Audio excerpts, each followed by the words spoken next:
قال الله تبارك وتعالى في القرآن المجيد: أعوذ بالله السميع العليم من الشيطان الرجيم من همزه ونفخه ونفثه. بسم الله الرحمن الرحيم. والعصر إن الإنسان لفي خسر إلا الذين آمنوا وعملوا الصالحات وتواصوا بالحق وتواصوا بالصبر.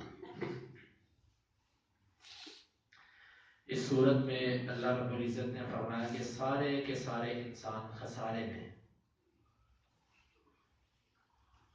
ان الانسان لفی خسر، خسر کون سے نقصان کو کہا جاتا ہے؟ نقصان کئی طرح کا ہوتا ہے۔ ایک نقصان ہوتا ہے انسان کا منافع میں، نفع کم ہوا، راس اصل رقم جو تھی وہ تو بچ گئی، لیکن جتنا نفع ہونا چاہیے تھا اتنا نہیں ہوا۔ یا بعض دفعہ نقصان یہ ہوتا ہے کہ نفع اتنا ہی ملا جتنا ملنا چاہیے تھا، لیکن وقت گزرنے کے بعد ملا، اتنے وقت میں نہیں ملا جتنے وقت میں ملنا چاہیے تھا۔ یہ بھی ایک نقصان ہے۔ اور بعض دفعہ نقصان ایسا ہوتا ہے کہ جس میں انسان کی راس، اس کا مال، اس کا اصل سرمایہ بھی ڈوب جاتا ہے۔ خسر ایسے ہی خسارے کو کہتے ہیں، ایسے نقصان کو کہتے ہیں کہ جس میں انسان کی راس بھی ڈوب جائے۔ تمام کے تمام انسان خسارے میں ہیں۔ آپ اس کی مثال یوں سمجھ لیں، ایک بندہ موم بتی جلاتا ہے، اندھیرا ہے، اب موم بتی اس نے جلائی ہے کام کرنے کے لیے، موم بتی جل رہی ہے لیکن بندہ کام نہیں کر رہا، جس مقصد کے لیے اس نے جلائی تھی وہ نہیں کر رہا۔ اب وقت گزرنے کے ساتھ ساتھ موم بتی ختم ہوتی جائے گی کہ باقی رہے گی؟ یہ مثال ہے انسان کی زندگی کی۔ یہ موم بتی جل رہی ہے، اب وقت گزرنے کے ساتھ ساتھ یہ پگھلتی جا رہی ہے، ڈھلتی جا رہی ہے، ہر آنے والا دن ہمیں قبر کے قریب کر رہا ہے۔ لیکن ہم جس کام کے لیے بنائے گئے تھے، جس کام کے لیے موم بتی جلائی گئی تھی، وما خلقت الجن والانس الا لیعبدون، اس مقصد کو ہم پورا نہیں کر رہے۔ بالآخر کیا ہوگا؟ موم بتی ختم ہو جائے گی اور کام پورا نہیں ہوگا، کام بلکہ کیا ہی نہیں ہوگا۔ افسوس یہ ہے کہ بعض لوگ نماز کے بارے میں یہ کہتے ہیں کہ مصروف تھا اس لیے وقت نہیں ملا، ٹائم نہیں تھا، مصروفیت تھی، گھر پہ کام تھے، دکان پہ کام تھے، بوجھ زیادہ تھا۔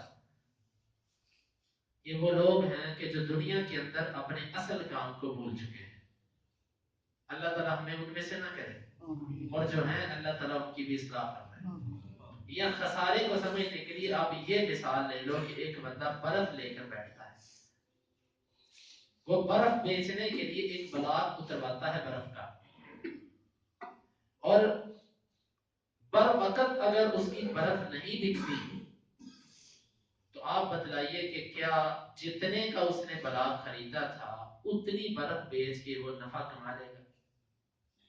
ایک دن صبح اس نے اتروایا بلاک، سخت گرمی ہے، نہیں بکا، شام تک وہ بلاک ویسے ختم ہو جائے گا، اس کا ختم نہ ہوا تو تیسرا حصہ رہ جائے گا، چوتھا حصہ رہ جائے گا۔ اگر بک گیا تو وہ نفع میں، اگر نہ بک سکا فوراً تو وہ خسارے میں چلا گیا۔ اگر اس نے یہ سوچا کہ رات کو بیچ لوں گا کوئی بات نہیں، تو رات تک بچے گا کیا؟ یہ مثال ہے اس بندے کی کہ جس نے اپنی زندگی کو یہ سوچ کے ضائع کر دیا کہ ابھی بڑی عمر بڑی ہے، میں بعد کے اندر عمل کر لوں گا۔ نہیں بھائی، جب جوانی آپ نے اپنی پگھال دی، پگھل گئی آپ کی جوانی، اور ادھیڑ پن وہ بھی نکل گیا، بچپن وہ بھی نکل گیا، لڑکپن وہ بھی نکل گیا، بڑھاپے کے اندر آ کے جب تھوڑی سی آپ کی زندگی بچی، اگرچہ اللہ رب العزت تو بڑا غفور رحیم، وہ معاف کرنے والا ہے۔ اللہ رب العزت کے ہاں اعمال تولے جاتے ہیں، گنے نہیں جاتے۔ اس کا مطلب یہ ہے کہ اعمال کے اندر جتنا وزن ہوگا اگرچہ وہ اعمال کم ہی کیوں نہ ہو اللہ تعالیٰ اس کا اجر عطا فرماتے ہیں. وزن کا گنتی نہیں چلتی، گنتی بھی ہوتی ہے لیکن اصل اعتبار جو کیا جاتا ہے وہ وزن کا کیا جاتا ہے اللہ تعالیٰ کے ہاں. اب مسئلہ یہ ہے کہ ایک بندے نے ساری زندگی اپنی ضائع کر دی، آخر کے اندر وہ تھوڑے سے اعمال کرتا ہے، اگر تو اس نے اخلاص کے ساتھ کیے تو یقیناً اللہ تعالیٰ قبول فرمائے. اگر اس میں بھی اخلاص پیدا نہ ہوا تو پھر یہ بندہ یقیناً خسارے میں چلا گیا. اور ویسے بھی ایک بندہ جوانی سے شاب نشا فی عبادت اللہ، وہ نوجوان کے جو جوانی سے ہی اللہ تعالیٰ کی عبادت میں پروان چڑھا، اور ایک وہ آدمی کے جو ساری دنیا کے دھکے ٹھوکرے کھا کے آخر میں اللہ رب العزت کے پاس آتا ہے. ایک بندہ جوانی سے اخلاص کے ساتھ اللہ رب العزت کیا تابع فرمان ہے، یہ دونوں بندے برابر تو نہیں ہو سکتے، دونوں برابر نہیں ہو سکتے. ان الانسان لفی خسر، سارے کے سارے انسان خسارے کے اندر ہے. اس خسارے اور نقصان سے بچے کون ہیں؟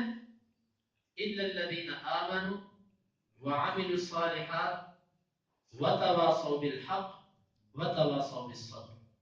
جن لوگوں نے چار کام کیے، ایمان، عمل صالح، تواصی بالحق اور تواصی بالصبر، یعنی ایک دوسرے کو حق کی نصیحت کرنا کہ حق پر قائم ہو جاؤ، حق والے بن جاؤ، حق کو قبول کرو، اور پھر حق پر آنے کے بعد جو مسائل، مشکلات، امتحانات آتے ہیں اس پر صبر کرو.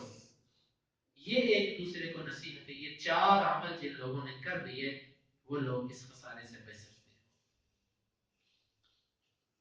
ایمان اور پھر عمل صالح، نیک اعمال، ان کی تشریح، ان کی وضاحت انشاءاللہ پھر کبھی کی جائے گی. ابھی اتنا ذہن میں رکھیں کہ انسان جتنا ایمان اس کا مضبوط ہوگا اتنا ہی وہ اللہ رب العزت کے ہاں اس کا اعتبار زیادہ کیا جائے گا.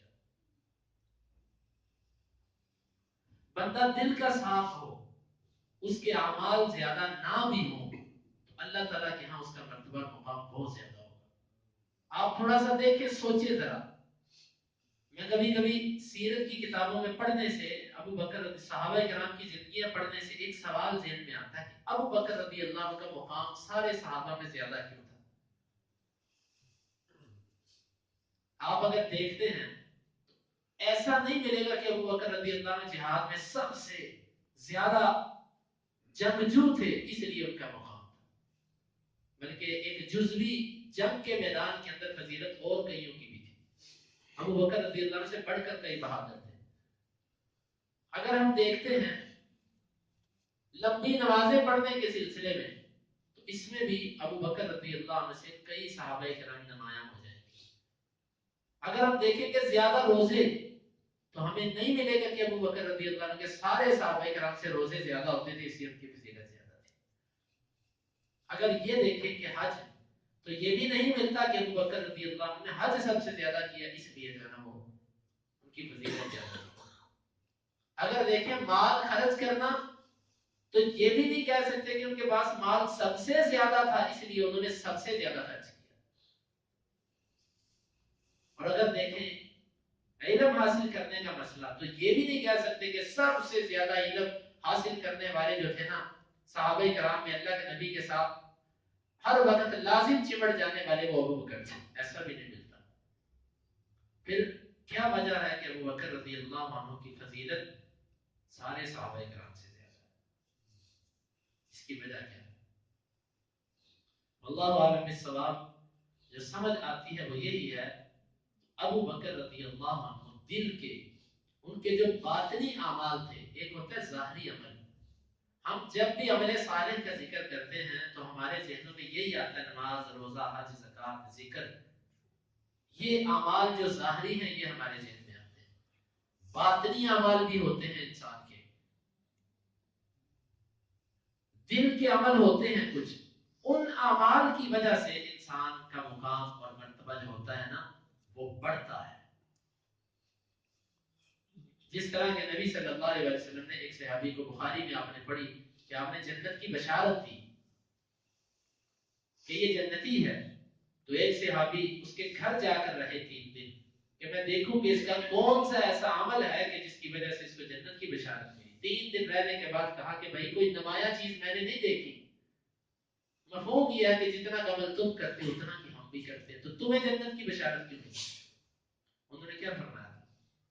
انہوں نے فرمایا تھا کہ میں اگر تم نے پوچھا تو میں بتلاتا ہوں کہ میں رات سونے سے پہلے اپنے دل کو کسی بھی مسلمان کے بارے میں صاف کر کے سوتا ہوں۔ یہ ہے دل کا عمل، باطنی عمل۔ میں واللہ عالم بالصواب سمجھ یہ آتی ہے کہ ابو بکر رضی اللہ عنہ کے کچھ باطنی اعمال ایسے تھے، ان کے دل کی صفائی اور دل کے معاملات کچھ اتنے کھرے تھے کہ جس کی وجہ سے ان کا مقام اور مرتبہ سب سے زیادہ تھا۔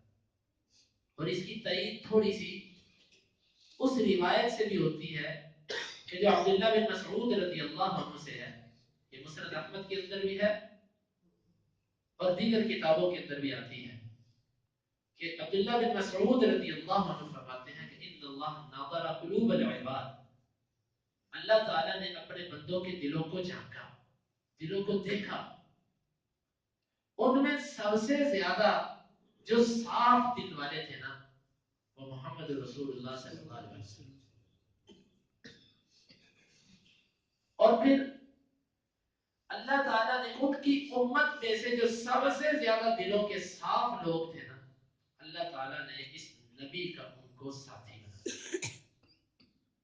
یہ صحابہ کرام اس امت کے اندر سب سے زیادہ صاف دل لوگ ہیں۔ اس لیے کوئی تابی، کوئی تبا تابی اور کوئی صوفی اور کوئی بابا اور کوئی پیر اور کوئی بزرگ اور کوئی عامل عمل کرنے والا نیک صحابہ کرام کو نہیں پہنچ سکتا۔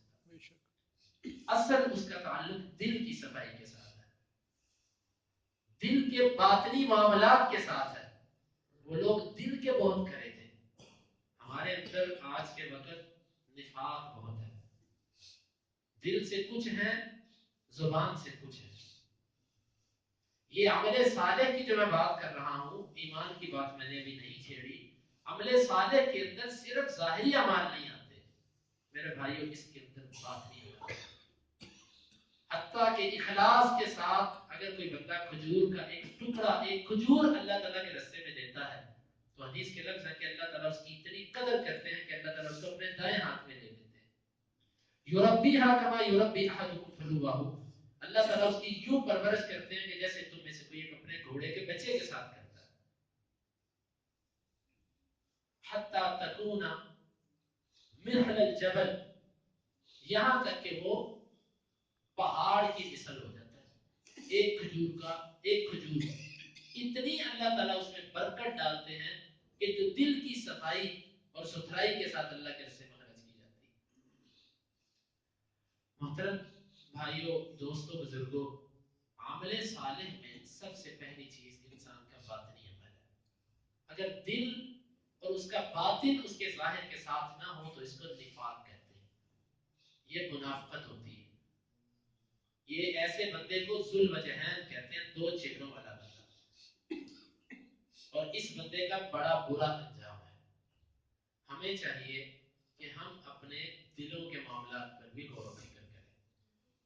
غیبتیں، چغلیاں، دلوں کے اندر نفرتیں، حسد، بغض، اور یہ جو چیزیں ہیں ایک مسلمان نیک نمازی اس کے لیے یہ زیب نہیں دیتا کہ وہ اپنے دلوں کے اندر ایسی چیزوں کو چھپا کے رکھے۔ لیکن ہم سب مریض ہیں، ہم سب بیمار ہیں۔ ہمیں چاہیے کہ اللہ رب العزت سے یہ دعا کریں، اللہم طہر قلبی من النفاق۔ نبی صلی اللہ علیہ وسلم نفاق کا تو تصور بھی نہیں کیا جا سکتا آپ کے بارے میں، تو اس کے باوجود آپ فرمایا یہ دعا کیا کرتے تھے، اللہم طہر قلبی من النفاق وعملی من الرياء ولسانی من الكذب وعینی من الخیانہ فإنك تعلم خائنة الأعین وما تخفی الصدور۔ اے اللہ رب العزت میرے دل کو نفاق سے پاک کر دے، اور میرے دل کو ریاکار، میرے عمل کو ریاکاری سے محفوظ کر دے، اور میری زبان کو جھوٹ سے بچا، اور میری آنکھ کو خیانت سے بچا، یقیناً تو آنکھوں اور دلوں کی خیانتوں کو جانتا ہے۔ آنکھ کے اشارے اور دل کے معاملات بڑے گہرے ہوتے ہیں، ہر بندہ ان کو بعض دفعہ نہیں سمجھ سکتا۔ اے اللہ تو آنکھوں اور دلوں کی خیانتیں، ان کی چھپی ہوئی چیزوں کو تو بڑا جانتا ہے۔ اللہ رب العزت تو مجھے اس کی خیانتوں سے بچا۔ اور نبی صلی اللہ علیہ وسلم کی کتنی دعائیں ایسی ہیں جو آپ دل کے معاملے میں اللہ تعالیٰ سے مانگا کرتے تھے۔ یا مقلب القلوب ثبت قلبی علی دینک، اپنے دین پر ہمارے دلوں کو ثابت قدمی عطا فرما۔ تو میرے محترم سامعین، نبی صلی اللہ علیہ وسلم کی پیاری پیاری دعائیں، آپ کی پیاری پیاری احادیث، ان کو ہم پڑھیں، ان کو یاد کریں، اور خاص طور پر اپنے باطن پر ہم میں سے ہر بندہ محنت کرے، اپنے باطن کو ہم بہتر کریں۔ واللہ اگر باطن اچھا ہے، دل کے اندر صفائی ستھرائی ہے، تو انسان کامیاب ہے۔ باطن کن کن چیزوں سے صاف ہونا چاہیے اور کیسے ہونا چاہیے، اللہ تعالیٰ نے موقع مناسب میسر کیا تو انشاءاللہ ضرور اس کو بیان کیا جائے گا۔ چونکہ ہمارا سلسلہ چل رہا ہے علامات قیامت کا، تو انشاءاللہ اگلے جمعے اسی پر ہی درس ہوگا۔ میں اس کو آج نہیں بیان کیا کیونکہ اس سلسلے میں میں کچھ تیاری نہیں کر سکا۔ تو اللہ رب العزت سے دعا ہے کہ اللہ تعالیٰ ہمیں اس پر عمل کرنے کی اور اس کو سمجھنے کی توفیق عطا فرمائے۔ اللهم انفعنا بما علمتنا وعلمنا ما ينفعنا وزدنا علما۔ اللهم اقسم لنا من خشيتك ما يحول بيننا وبين معاصيك، ومن طاعتك ما تبلغنا به جنتك، ومن اليقين ما تهون به علينا مصائب الدنيا، متعنا اللهم بأسماعنا وأبصارنا وقوتنا أبدا ما أحييتنا، واجعله الوارث منا، واجعل ثأرنا على من ظلمنا، ولا تجعل مصيبتنا في ديننا، ولا تجعل الدنيا أكبر همنا ولا مبلغ علمنا، ولا تسلط علينا من لا يرحمنا، وآخر دعوانا